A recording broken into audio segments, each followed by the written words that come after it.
Only reasoning YouTube channel पे आपका स्वागत है। तो हम लोगों ने रेलवे के लिए या एसएससी के लिए जो प्रैक्टिस सेट शुरू किया था उस पर कुछ देर के लिए रोक लगाएंगे। कारण ये है कि बहुत सारे ऐसे बच्चे होंगे जो अभी नए सिरे से शुरू किए होंगे।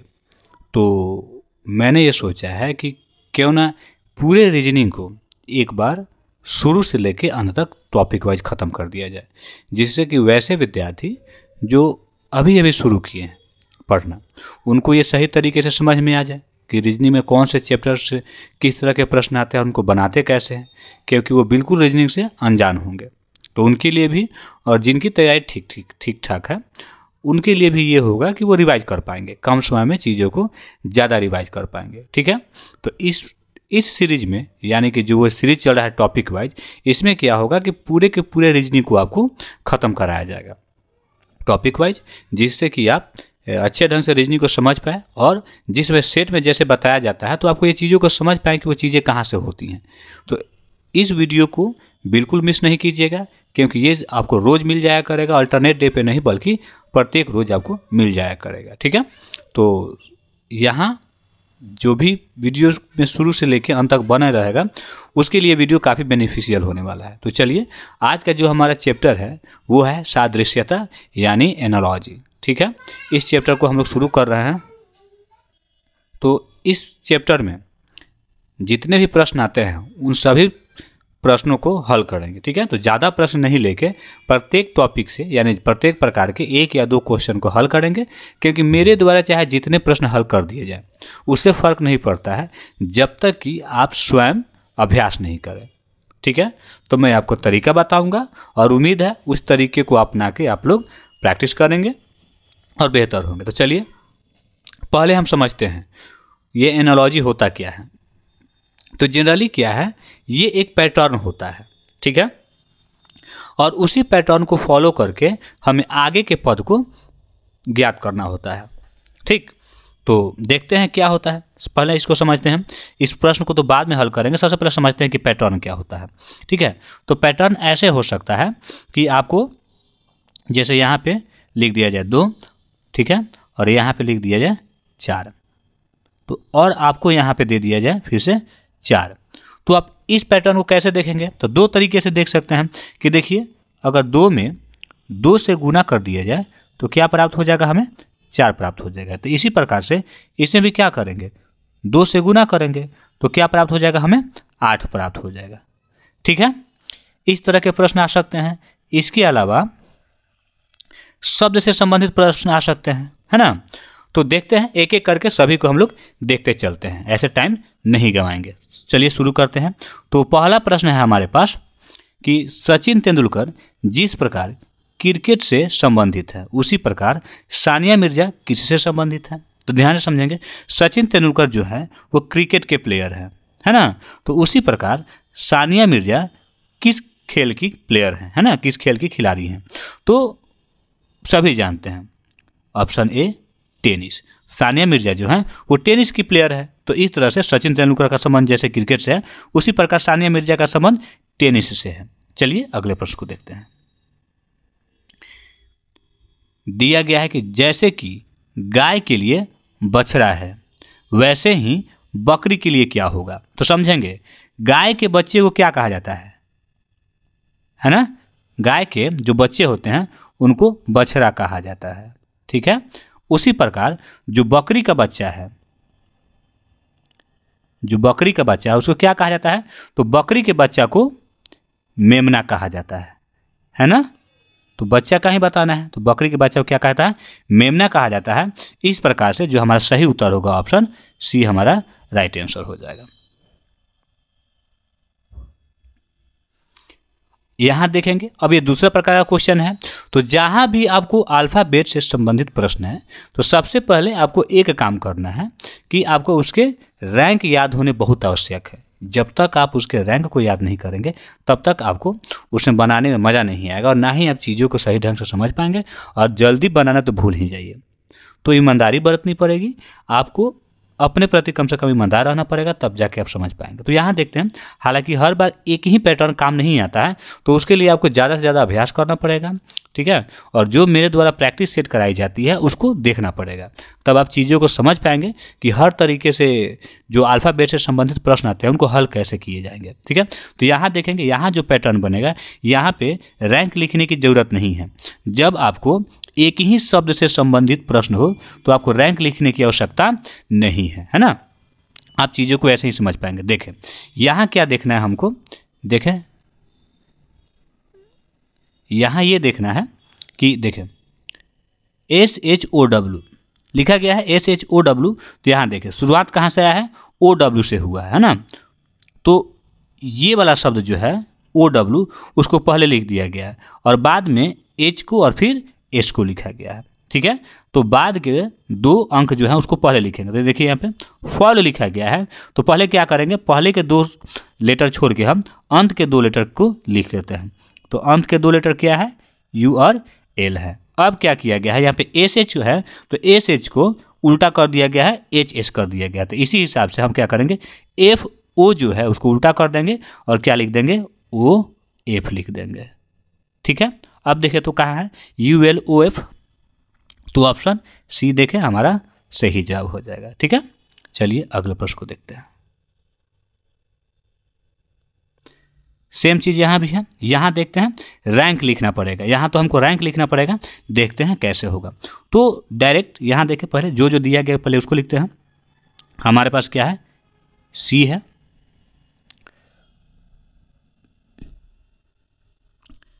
CF Z है ना। चलिए यहाँ लिखेंगे HI और U। चलिए C के लिए कितना होता है, 3 होता है, F के लिए 6 होता है, F के लिए 6 होता है, Z के लिए कितना होता है, 26 होता है, H के लिए 8, I के लिए 9 और U के लिए 21 होता है। कैसे आया, तो हम क्या करते हैं, यदि हम 3 में 5 जोड़ दें तो 8 आ रहा है, यानी कि +5। 6 में 3 जोड़ दे रहे हैं तो 9 आ रहा है।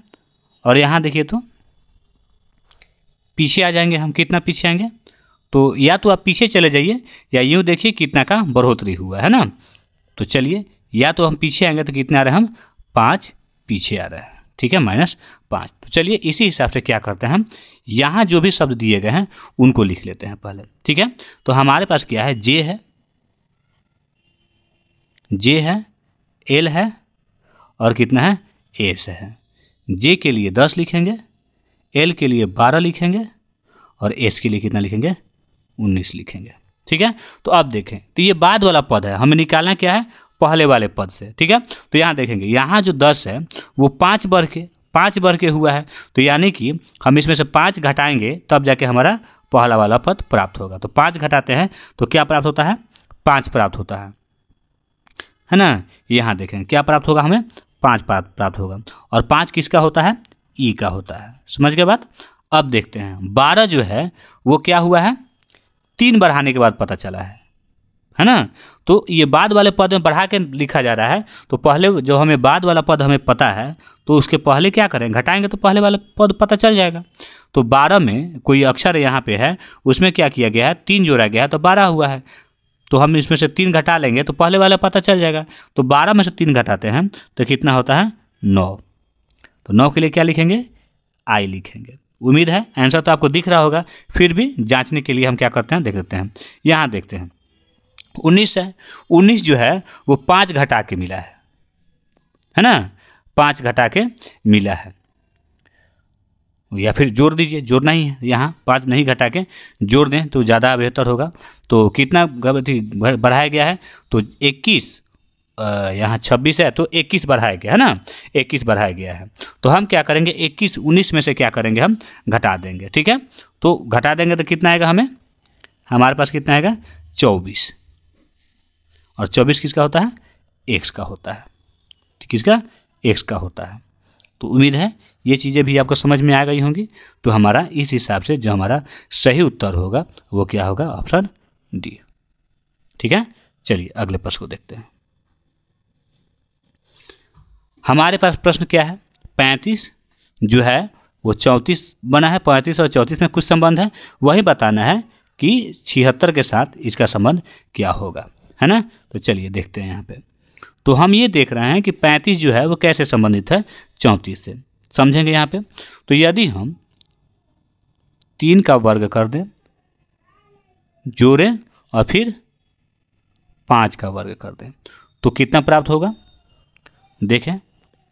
तितरी का 9 प्लस 5 है 25, जोड़ देंगे तो कितना प्राप्त होगा, हमें 34 प्राप्त होगा। ठीक है, उसी प्रकार क्या करेंगे, यहाँ जो 76 दिया गया है 7 और 6 से मिलकर बना है, तो क्या करेंगे हम 7 का स्क्वायर करेंगे और प्लस 6 का स्क्वायर करेंगे, कर दिए तो कितना होगा 7 सत्ते 49 और 6 सत्ते 42, जोड़िए 9 और 2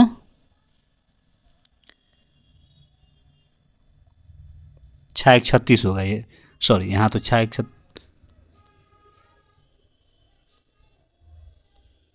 36 होगा, 6 6 जा 36, है ना। अब जोड़िए 9 6 15 4 3 7 और 1 8, यानी कि हमारे पास जो आंसर है कितना है 85 आया। तो ऑप्शन ए देखिए सही जवाब हो जाएगा। ठीक है, चलिए अगले प्रश्न को देखते हैं। यहाँ दिया गया है कि जिस तरह से 6 जो है 18 बना है, उसी प्रकार से 14 के साथ क्या करें कि इसी पैटर्न को ये फॉलो करेगा। ठीक है, तो चलिए देखते हैं। यदि हम 6 को देखें, गुना कर दें किससे, 6 के आधा से ही, 6 के आधा से ही, तो हमें प्राप्त हो जाएगा 18। देख रहे हैं, यहाँ 3 हो गया तो 18 हमें प्राप्त हो गया। इसी तरीके से क्या करेंगे, यदि हम 14 को गुना कर दें किससे, 14 के आधे से, 14 के आधे से, तो कितना प्राप्त होगा हमें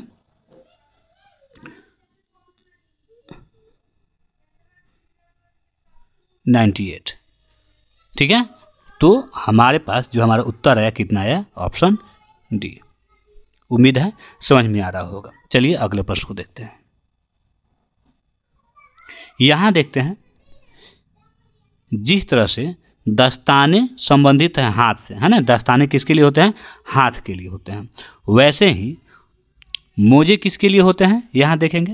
देखिए गर्दन जो होता है वो पट्टा के लिए नहीं होता है, बल्कि पट्टा गर्दन के लिए होता है। ठीक है, टाई जो होता है कमीज के लिए नहीं होता है। ठीक है, लेकिन यहाँ देखते हैं मोजे जो होते हैं वो पाँव के लिए ही होते हैं। तो हमें ऐसा नहीं है कि आपको कुछ भी लॉजिक लगा देना है, आपको इसमें से सबसे सटीक जो संबंधित हो उसी को चुनना है, उसी का चुनाव करना है। ठीक है, तो यहाँ पे सबसे सटीक जो चुनाव है क्या होगा, मोजे जो होते हैं किसके लिए होते हैं, पाँव के लिए होते हैं। तो ऑप्शन सी जो है हमारा सही है ना।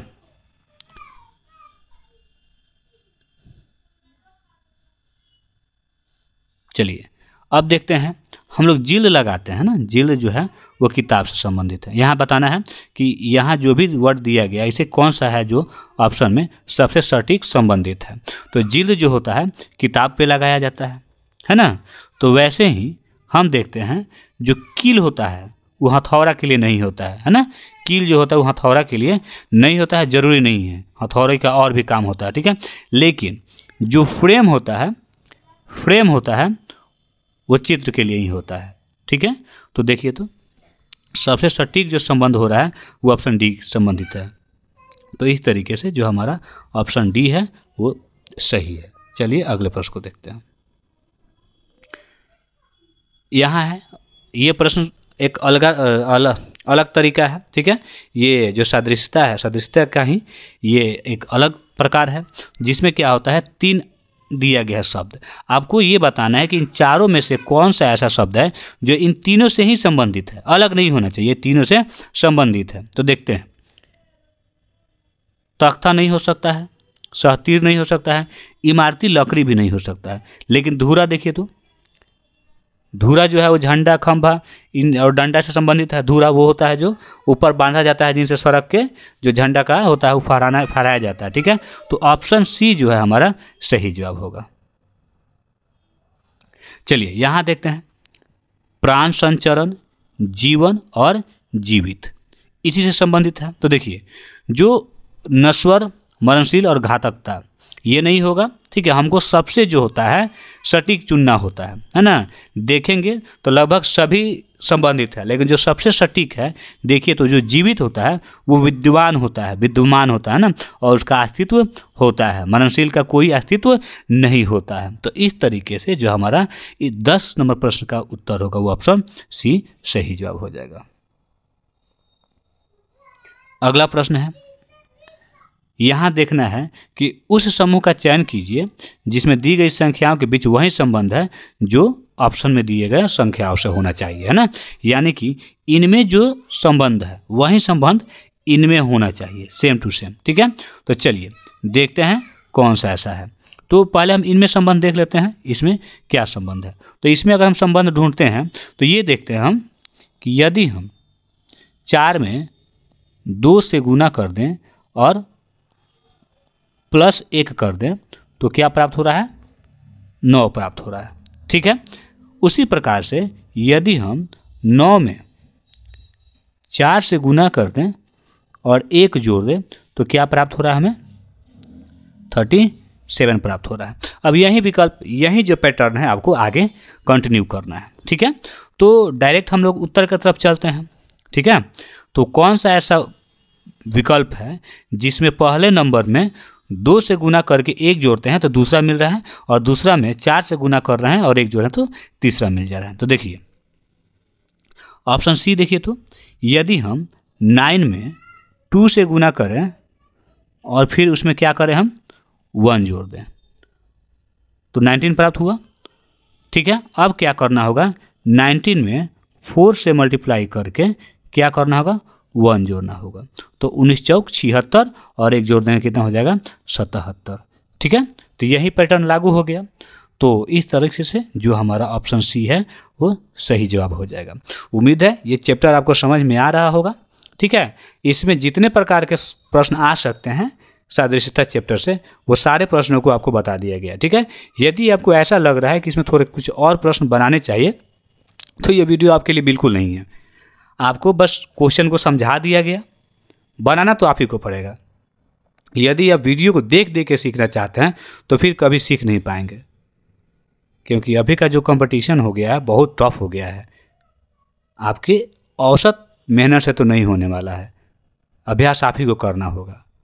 बस आप हिंट लीजिए, सीखिए और फिर खुद मेहनत कीजिए, तब आप उसमें भी बेहतर हो सकते हैं। अन्यथा आप वीडियो खोजते रह जाएंगे, देखते रह जाएंगे, एक वीडियो से दूसरे वीडियो, दूसरे से तीसरे करते रह जाइए और फिर ऐसे ही समय निकलता जाएगा। लेकिन जॉब तो तभी होगा जब आप खुद से मेहनत करेंगे, ऐसे नहीं होने वाला है। चलिए अगले प्रश्न को देखते हैं। यहाँ देखते हैं, अब इसमें भी एक पैटर्न होगा। उस पैटर्न को देखते हैं कि चारों ऑप्शन में से कौन ऐसा ऑप्शन है जो इनके पैटर्न को फॉलो करता है। तो आपको दिखने चाहिए। ठीक है, सोचना पड़ेगा, धीरे धीरे अभ्यास होगा तो आपको दिखने लगेगा।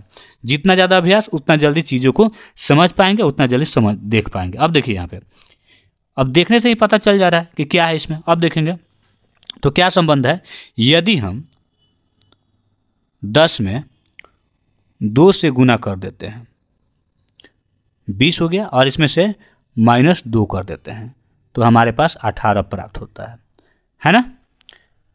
यहाँ देखिए 10 में 2 से कर दिए 20 -2 18 हो गया ना। अब देखते हैं तो इसी तरीके से यदि हम 18 में 2 से गुना कर देते हैं और इसमें क्या करते हैं, 2 जोड़ देते हैं, 38 प्राप्त हो रहा है हमारे पास।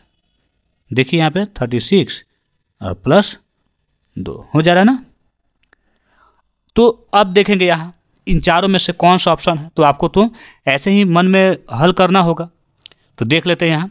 तो पहला देखते हैं, 4 में 2 से गुना कीजिए और -2 कीजिए तो 4 दूना 8 और माइनस करेंगे तो 6 होगा, तो ये तो नहीं हो सकता है। ठीक है, आगे देखते हैं। यहाँ 2 से गुना कीजिए, इसमें तो हो ही नहीं सकता है, गुना करेंगे तो इससे अधिक हो जा रहा है। यहाँ देखें, इसमें कीजिए 12 में 2 से गुना कीजिए और -2 कीजिए। 12 दूना 24 और -2 कितना हो गया? 22। ये तो फॉलो कर रहा है। और फिर क्या करेंगे, 22 में 2 से गुना करेंगे और क्या करेंगे, इसमें +2 करेंगे। 22 दूना 44 और 44 में 2 जोड़ेंगे, कितना हो जाएगा? 46। देख रहे हैं, ये पूरे पैटर्न को फॉलो कर रहा है। तो हमारा जो सही जवाब होगा ऑप्शन सी सही जवाब होगा। ठीक है, तो इसमें 6 ही प्रकार थे। एनालॉजी से संबंधित जो चैप्टर है, एनालॉजी जो चैप्टर है, इसमें आपको 6 ही तरीके के प्रश्न आते हैं ज़्यादातर, जो कि आपको पूरा करा दिया गया। उम्मीद है इससे आपको फ़ायदा ज़रूर होगा। और वीडियो आपको पसंद आया हो तो वीडियो को लाइक और शेयर ज़रूर कीजिएगा और चैनल को सब्सक्राइब करना बिल्कुल नहीं भूलेंगे, ताकि अब जो कंटिन्यू है ये चलता रहेगा, है ना। इस तरह के वीडियो आपको मिलते रहेंगे। आगे फिर सेकेंड चैप्टर आएगा, बता दिया जाएगा कौन सा चैप्टर आएगा। तो ये जो सीरीज़ शुरू हुई है, ये पूरा सीरीज़ ख़त्म होगा। आपको रीजनिंग के सभी चैप्टर वाइज पढ़ा दिए जाएंगे और फिर आपको प्रैक्टिस सेट जो है वो कराया जाएगा। और ये जो चैप्टर होगा वो आपको रोज़ मिल जाया करेगा, है ना। तो बने रहेंगे, हमसे ज़रूर जुड़ेंगे और जुड़ने के लिए चैनल को सब्सक्राइब करना ना भूलेंगे, है ना। चलिए फिर मिलते हैं नए वीडियो में।